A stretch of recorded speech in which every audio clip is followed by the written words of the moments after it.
Hello and welcome to this week's colour video. This week we're looking at an interesting aspect of colour, which is colour temperature. It's often something that I think is very important and I often go on about in other classes. But it's that idea of moving beyond just that simple understanding of colour temperature that we are often presented with and often is discussed, of one side being warm and one side being cool. So often there is a line almost drawn across the colour wheel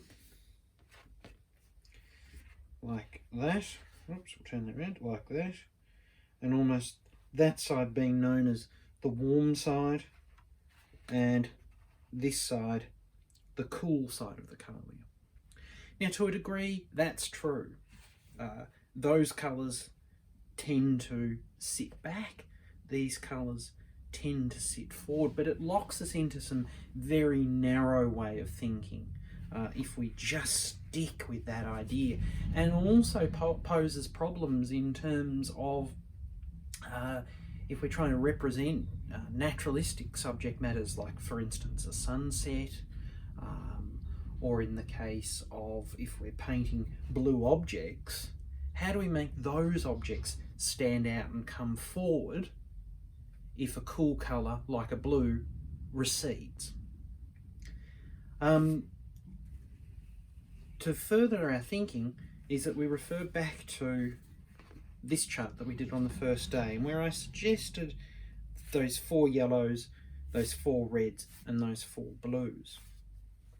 The reason I suggest 4, 4 and 4 is that these represent a scale not only of the different hues, yellow, red and blue, but also a scale of temperature from hot to cool. So with our yellows, we're running there from cadmium yellow deep being the hottest yellow, through to lemon yellow being the coldest of these yellows. Same here with our reds, vermilion being a hot, cad red medium or warm, Indian red cool, and permanent matter deep or alizarin crimson as a cold. And then our 4 blues, ultramarine, cobalt, cerulean and Prussian. When we start to think about there then being hots and colds of each of the primary colours, and I should also mention here that we have talked about a colour burnt sienna, which I'd talk about it as being a warm colour. We've also looked at different blacks, lamp black, ivory black. Each one of those is a warm and a cool. The easiest way to remember lamp black is lamp is hot, it's fire, so it's the warmer one. Then ivory is the cooler one. Is that we can then start to use our knowledge of these to help solve those problems of being able to push things forward and things back. So for instance, as I said, with that object, if we're painting it in a still life and it's blue and we want it to come forward, is that we might be more tempted to use our warmer blues and then using cooler colours around it to make it come forward more. What we're going to do is we're going to do 2 practical exercises that show you the different ways of how we use the knowledge of colour temperature. Primarily is that we can be using, as I said, warm colours with cool colours to make some things come forward and some things go back, and we'll just do a simple sky and seascape. But then also by using glazes or washes in the case of watercolour, and colouring after we finish the work, areas of our work to push them back and to pull them forward. The first exercise you're going to do using colour temperature is just a simple sky and sea using our 4 blues. So I've got ultramarine blue, cobalt blue, cerulean and Prussian blue out here. So going from our hottest blue through to our coldest blue. What you're going to do is that we're going to start here with cobalt blue, because that's often very close to our natural sky colour. Now I'm just doing this in watercolour, but you could do this in acrylic or oil. There's no, doesn't matter what medium you're using in this case. So I'm just going to bring down a fair bit of colour and make it a nice big pool of it like that.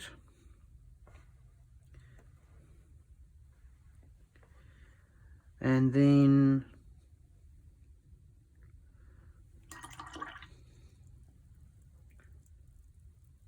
I'm just going to get that ultramarine started up.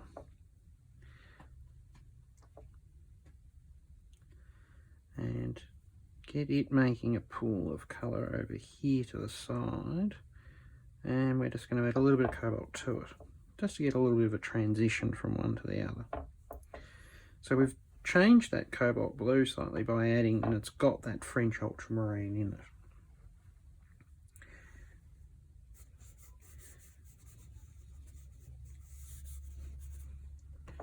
And we can add more French ultramarine, maybe up in a section like that.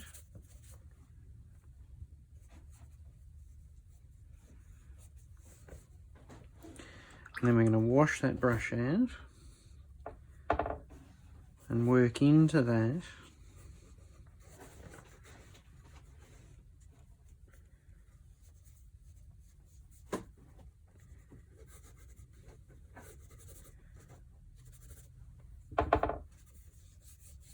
our cobalt blue.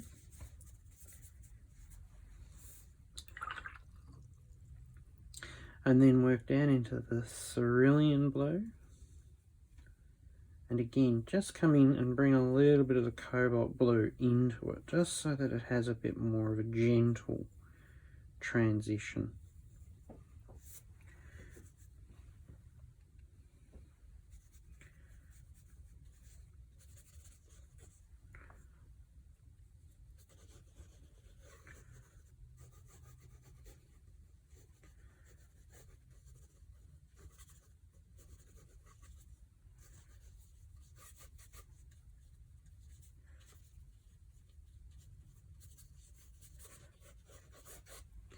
Before finally introducing some Prussian into that mix. Now with the Prussian, you want to water that really out quite a bit. So because it's a very strong and very dark colour. Even a little bit more. And we tend to only use that at that very final part of the sky like that. Now darken that cobalt blue. No, that Prussian blue, I should say, sorry.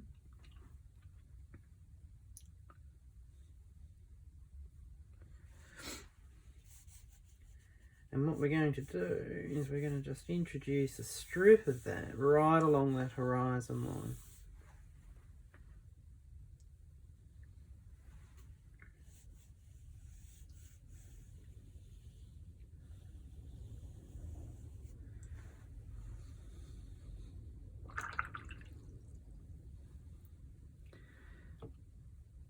Then back up into that stronger cerulean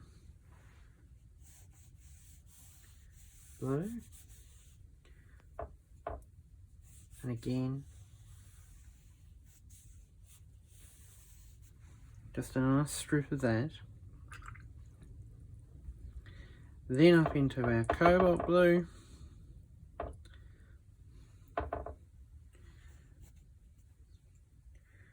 And this I might just start to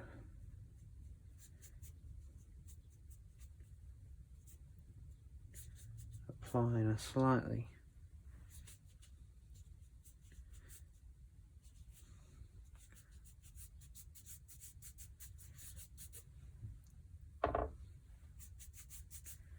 different way.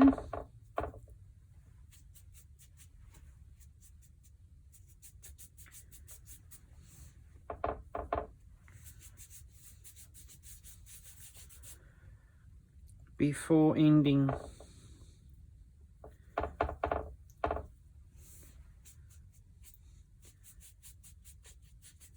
in some swishes of our ultramarine.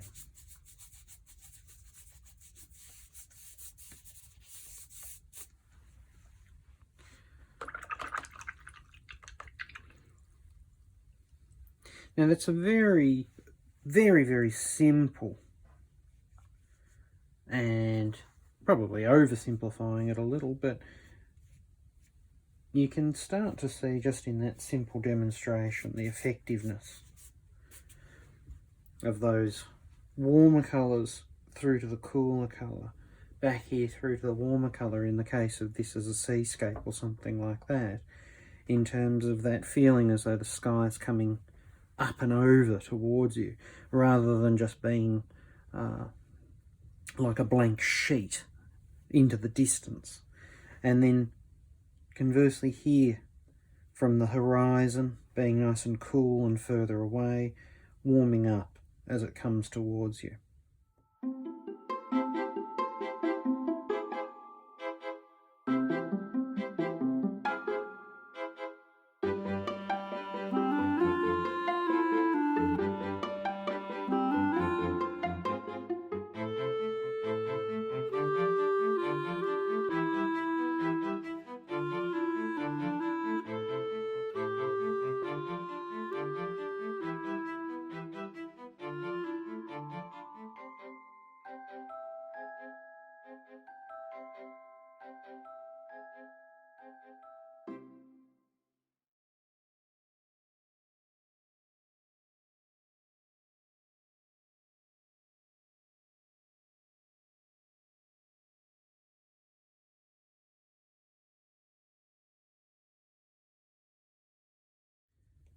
So what you've seen me do in that time lapse is just this quick watercolour sketch of Persimmon.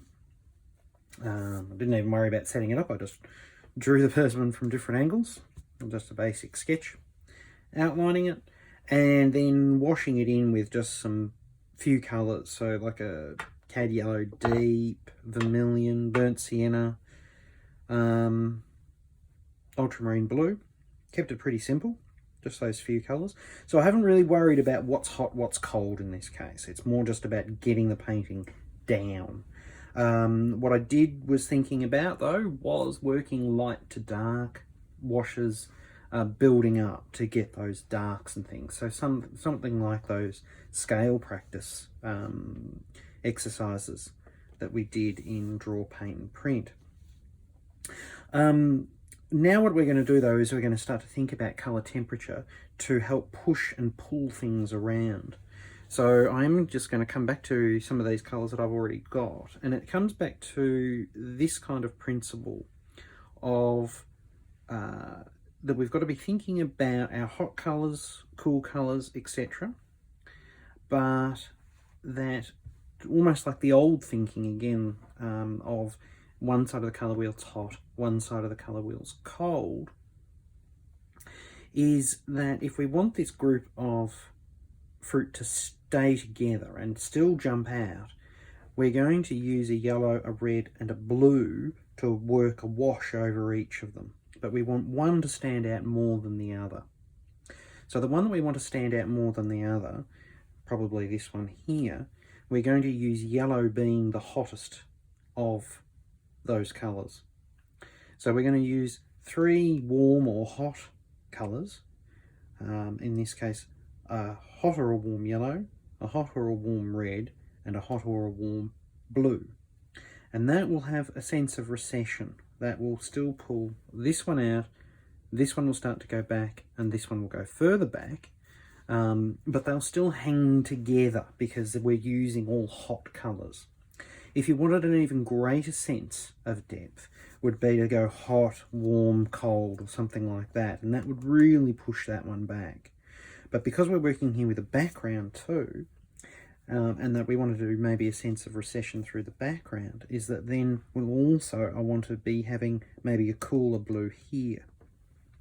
So what I am going to do is I'm going to run a cool, starting with Prussian blue, so that's a cold blue, and I'm going to work across the background starting from the top down to about here, so that it pushes this part, and then I'll change that colour temperature when I come down through along here. So we'll do that first. Now these washes, we want them to be very, very pale. So I'm just going to put a dab of it there so that you can start to see what I'm talking about. And even that might be just a little bit too strong. So we might just weaken that out a little bit. That's better. So we're just going to run our way across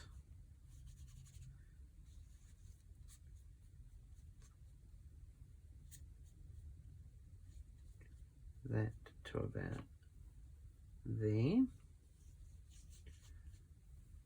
Sometimes what you can also do is if there's a little area that you want particularly to push back, is we'll just knock a bit of Prussian into that, so maybe into that central part, just around, in through there. And then we're going to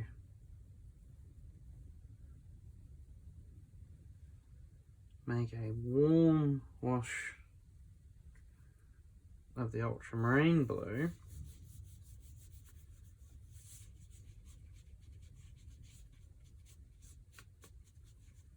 And just wash over all that there.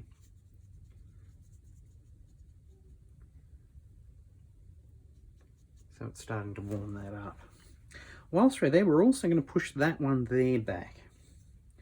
So it's where, as I said before, we're going to stick with some warmer colours. So I'm going to stick with ultramarine being warm. Actually, no, I'm going to change that. We're going to stick to, I'm going to go back to cobalt, being warm rather than hot.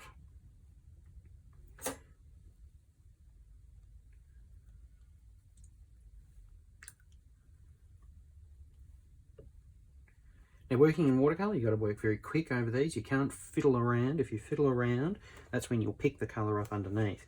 If you're working in acrylics, of course, you just wait till it dries and then you do this.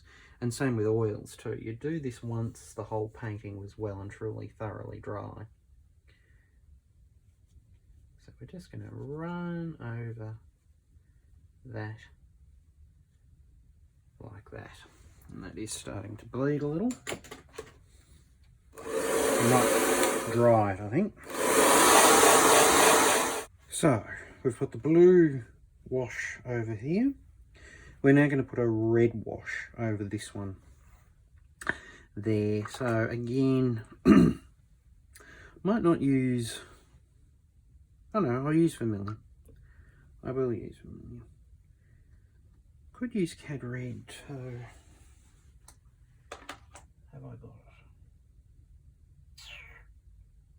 No, I'll use vermilion. I will use vermilion. So we're just going to use,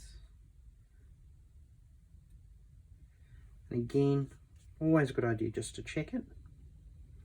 See how strong that wash is. That's good. And again, you just want to work quite quickly. Don't fiddle around. The more you fiddle, particularly in watercolour, the more the colour is going to move. And the last one is a Cad Yellow Deep. Again, check the wash.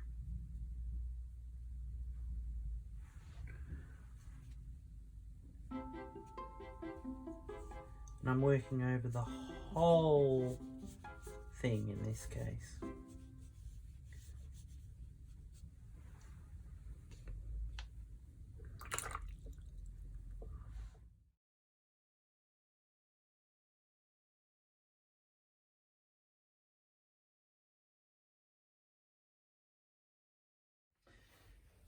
Some of you will have done exercises with me where we have also particularly mixed cooler colours, mixed warmer colours, particularly those of you that have done painting, and we've looked at still life, where we've also looked at other contrasts. So here we're dealing with that contrast of warm colours advancing, cool colours receding. You can add that then with other contrasts to help with an idea of recession. But this introduces you to the two basic ideas of how we can use colour temperature, either deliberately choosing and painting with hot and cool colours to create the effect, or as this one demonstrated, later working with glazes if you're working in acrylic or oil, or with washes to cool areas and to warm areas. The use of temperature helps create that sense of recession and increases the sense of depth. It can also help emphasize areas too.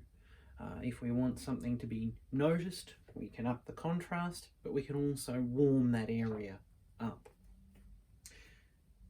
Good luck with these exercises. Don't worry about going all to town making a most beautiful painting when you do these exercises. Keep it to sort of 3 simple objects like that, particularly for the second one. Make them as detailed or as complicated as you want to, but sometimes it's best not to. Sometimes it's best to keep it just simple. And good luck with it. And I shall speak to you soon.